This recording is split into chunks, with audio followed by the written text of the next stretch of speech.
Friends welcome to my channel and coaching centre. तो आज मैं एक्सप्लेन करने जा रहा हूँ वो भी 12th standard English second chapter two D. So this is written by Leo Tolstoy.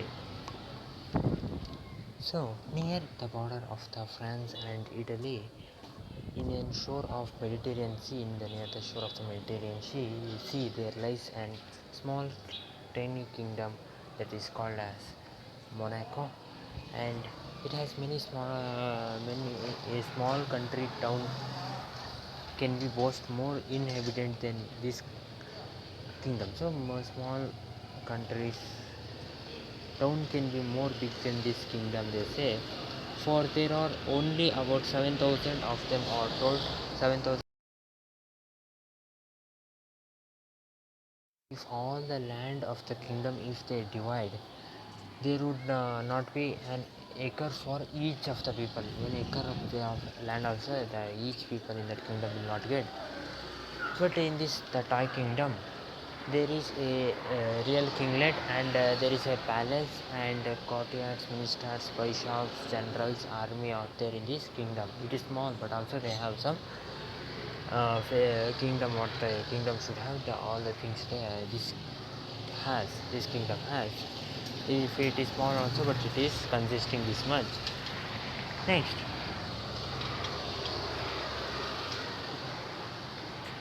so it does not have a large army, only 6 men in all, only 6 men, but still it is an army, but still it is an army. And there are also taxes in the kingdom, so taxes pay are also there.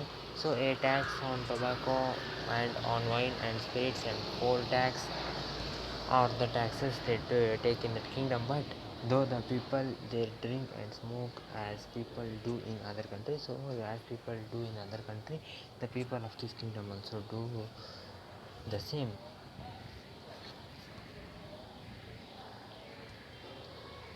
So there are some few of them where the prince of that king would be been hard. So he put to it feed his courtiers and officials, and so he give them feed the courtiers and officials and keep himself, and to keep them in his kingdom he feed them. And if he had not found a new and special source of revenue, if he does not found a new and special source of revenue,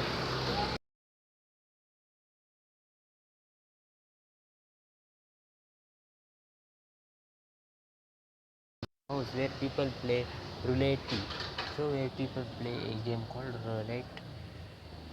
So people play where they win or lost, the keeper always get a percent on the turnover. So the people play game, win or lost, the keeper always in that game gets a turnover, and out of his profit he pays a large sum to the, out of the profit he pays a huge money to the prince. So the reason he pays so much that much money to the king is that it is the only such gambling, established left in Europe. So it is the only such game that is established in the Europe, left in the left side of the Europe. And some of the little German sovereign used to keep gaming houses of the same kind. So some of the gaming German sovereigns or German kings, so some of the German kings used to keep like this gaming house of the same kind like this they used to keep. But some years ago they were forbidden to do so. So they stopped that to do so. The reason they were stopped was because the gaming house did so much harm. So the gaming house did so much harm to the kingdom. So they stopped this. So a man would come and try his luck. Then he would risk all he had and lose it. So because a man would come there, he will play the game, he will do the risk the money. But if he loses, he will lose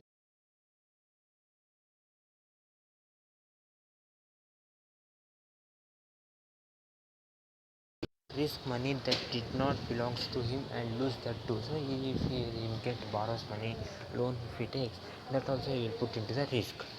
So So the Germans forbade their rulers to make money in this way, but there was no one to stop the Prince of Monaco. So the Germans stopped, but the Prince of Monaco, no one was stopping, and he remained with a monopoly of the business. So he remained with doing the business.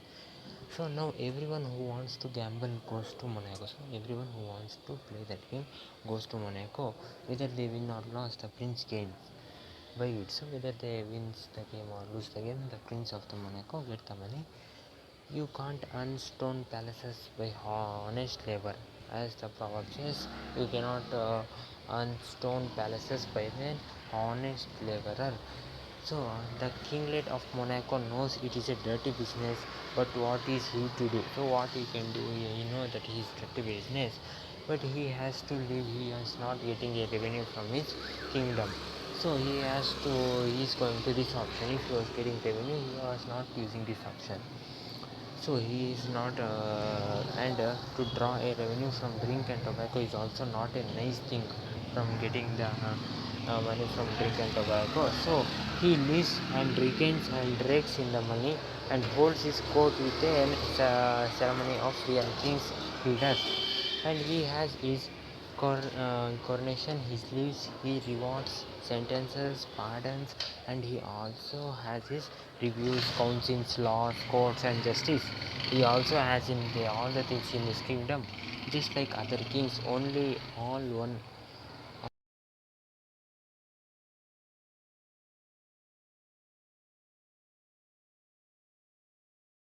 Now, what had happened a few years ago, that a murder was committed in this five princess domain. There was a murder committed in this kingdom, five princess domain kingdom. So the people of that kingdom are peaceable, and such a thing had not happened before. So the people of that place were very much peace, but on that time it does not happen. So the judges assembled with much ceremony, and they tried to tried the case in the most judicial manner. They tried to solve the case. So there were judges and prosecutors and jurymen and barristers who were solving that case. So they argued and judged, and at last they condemned the criminal to have his head cut off. So they gave the judgment that the criminal head should be cut off finally. So far so good. So after so far so good, next they submitted a sentence to the prince. So after saying this, they submitted a review to the prince. Sentence to the prince. So the prince read the sentence and confirmed it. He gave the confirmation. If the fellow must be executed, execute him. The sentence was there. So there was only one hitch in the matter, and that was they had neither a guillotine for cutting heads off. So the one problem they were having, not a guillotine that they cut head, as you may have seen, that they had not an executioner, that machines like that, they does not have that. There was only one problem. So the minister considered the matter and decided to address an inquiry to the French government.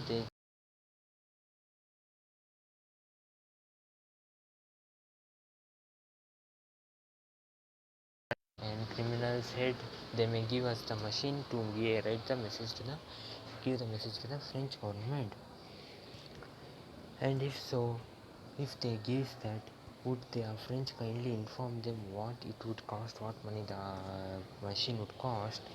The letter was sent to the French government, and a week later the reply came to them. A machine and an expert could be supplied, and the cost of that machine and experts would be the 16,000 francs.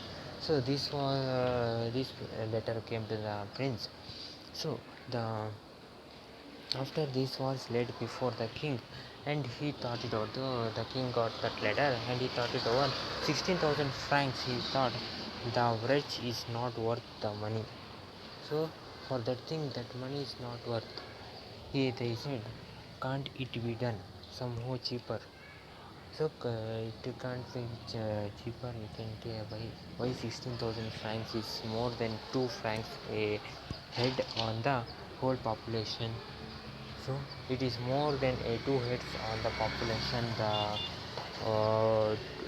hit on whole population like that, it is more money it is causing. So the people won't stand it and it may cause a revolt the people may cause, he thought. And then so a council was called to consider what could be done, the council was called and it was decided to send a similar inquiry to the king of Italy. And so they considered to send a similar inquiry to the king of Italy. So the French government is republican and has no proper respect for king. So the French government does not have proper respect for the king, but the king of Italy was a brother monarch.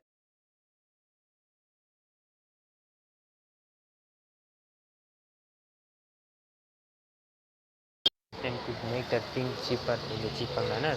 So the letter was written to him, and a prompt reply was received from the French, that is from the King of Italy.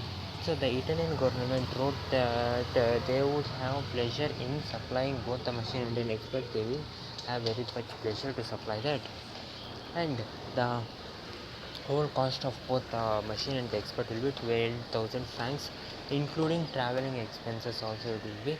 So this was cheaper, but still it seemed too much. But this was cheaper for them, for the French government. But it was also too much. So the rascals was really not worth the money. So that was not worth for the money. It would still mean nearly 2 francs more per head. So 2 francs more like for per head, like that it is the money. So it would per head. So 2 francs more than the per head the tax they are getting. It is more 2 francs more. So it another council was again called and they discussed and considered how it could be done with less expense. How could we buy that machine and expert? Could not one of the soldiers, so could not do it by one of the soldiers. The soldiers perhaps we could not do. We got to do it in a rough and homely fashion. So the general was called and was asked. The general of the kingdom was called and asked, "Can't you find us a soldier who could cut the man's head off? Can't you?"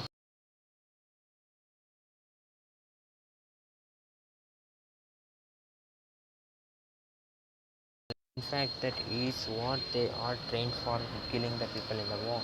So the general talked it over with the soldiers to see whether one of them would not undertake the job. So the general made the soldier no one should take this job, but no one of the soldier would do so.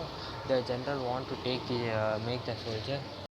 The general wanted any one of the soldiers to take this job, but the soldiers, no one in the soldiers, no one took this job. No, they all said no. We don't know how to do it. It is not a thing we have been taught. We have been taught that thing we have not gone taught. So we can't do it. The soldier said to the general.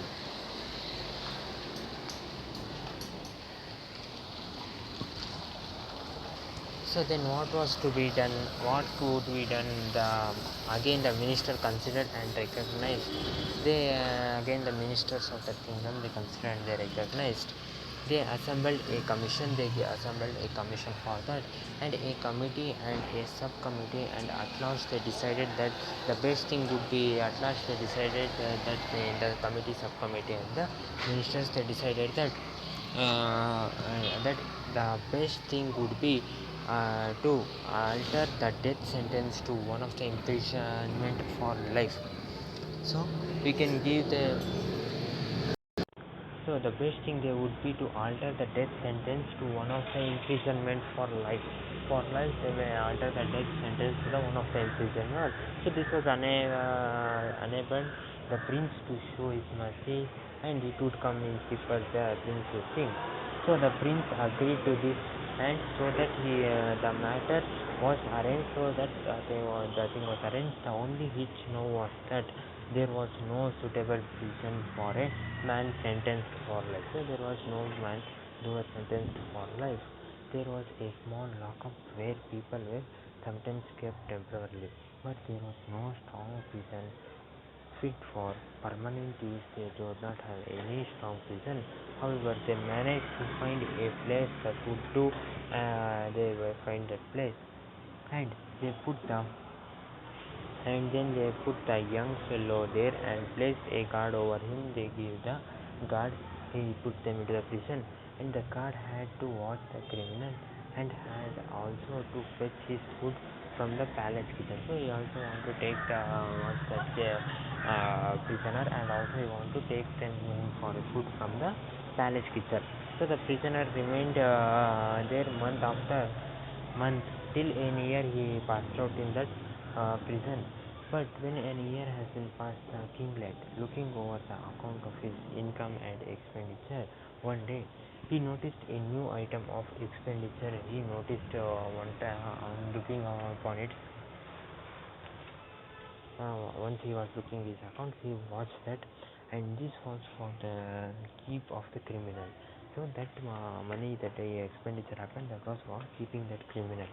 Nor was it a small item either. So nor was a small item. There was a special guard, and there was also a man's food.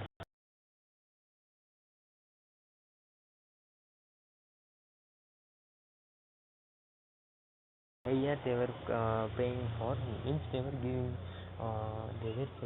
paying for his in that for him to be in that prison.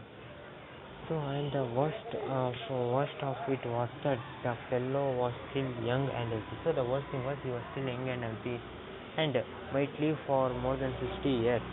When one came to reckon it up, and matter was serious, matter was serious, it would never do. So the prince summoned his ministers and said to them, the prince called his ministers and said to them, you must find some cheaper way of dealing with this prisoner, and the present plan is too expensive. The plan I thought is too expensive, and the ministers met and considered and recognized. Till one of them said, so one of the ministers said, gentlemen, in my opinion, we must dismiss the guard. But then rejoined another. So the minister says we must remove that guard and join another, and also rejoin another minister. The fellow will run away. So we must rejoin the another minister so that the fellow will be run away. Well said the first speaker. So when the first speaker said to his idea, let him run away and be hanged to him. So let him run away, then we may hang to him. So they reported the result of their deliberation to the king. What they have got the idea, they reported, and he agreed with them. The king agreed. The guard was dismissed, and they waited to see what would happen. So the guard was dismissed, and they waited to see whether the prisoner will run or not run away. So all that happened was that the dinner time the criminal came out, and not finding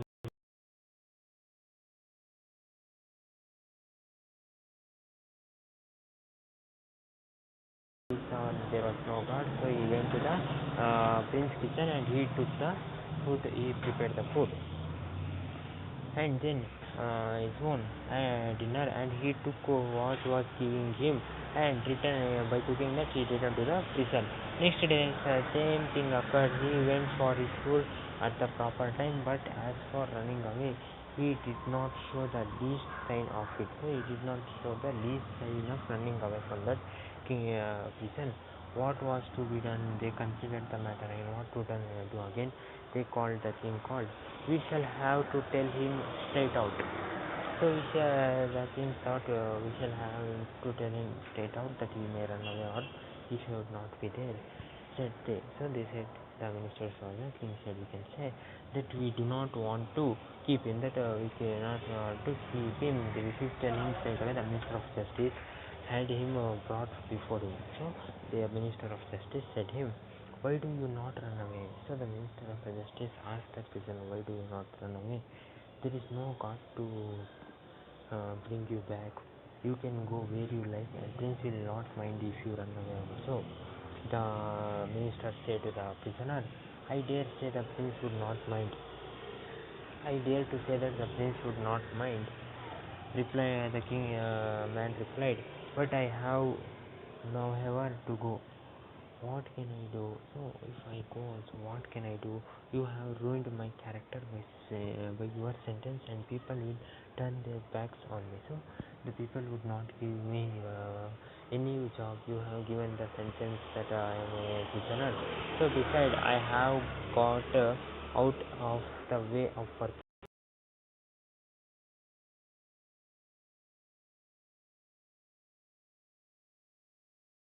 You have treated me badly in the first place.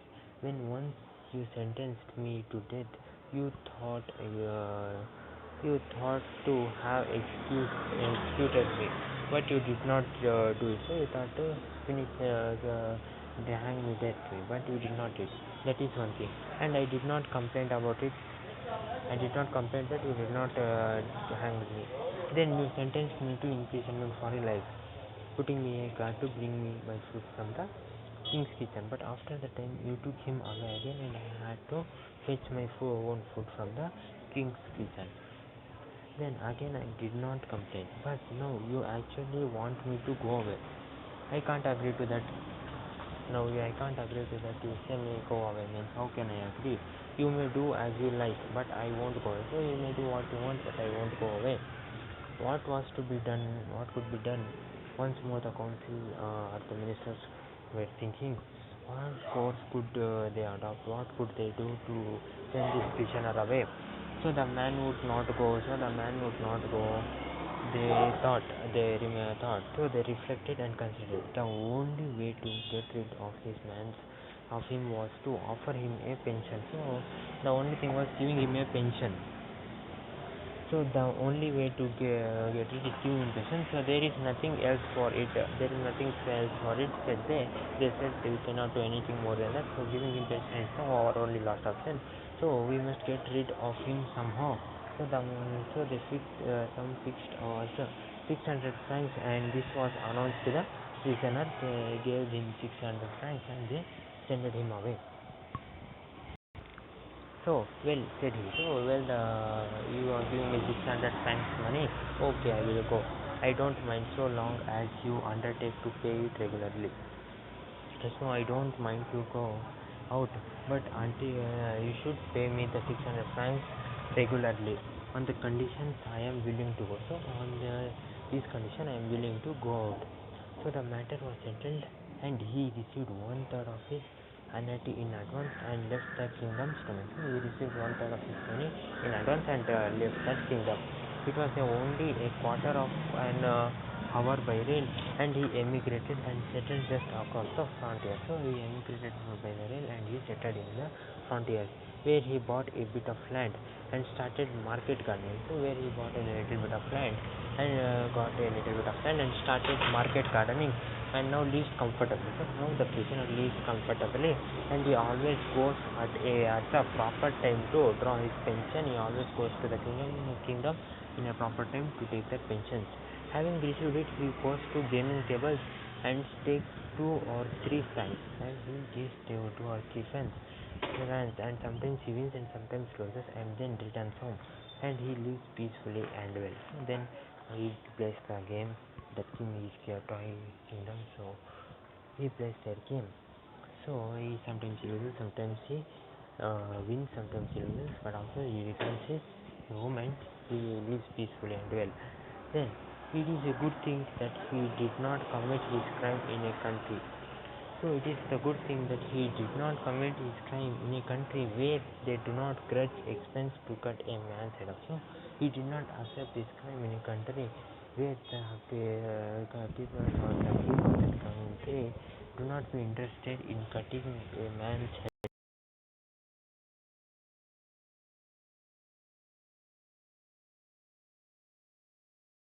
Keep the prisoner inside the where the king does not like to keep the prisoner inside a lifetime, to keep him in a lifetime prison, where the prisoner can't be kept inside a lifetime, where he can't be kept. The king does not want.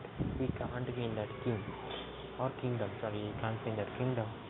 So it was adapted from an episode of Guy de Maupin's work Sir Lie in French, that was translated into English by Afloat. and translated from Russia by Louis Maud and Aylmer Maud. So Count Leo Tolstoy is a Russian writer who wrote this chapter, The Two Dare. So okay friends, this was your chapter, The Two Dare. So okay friends, like the video, comment on my video. I think you understand this chapter. So like the video, comment on my video, and subscribe my channel and coaching center for more video. I will see you in the next video explaining another chapter. Till then, take care. Have a nice day. Bye my dear friends.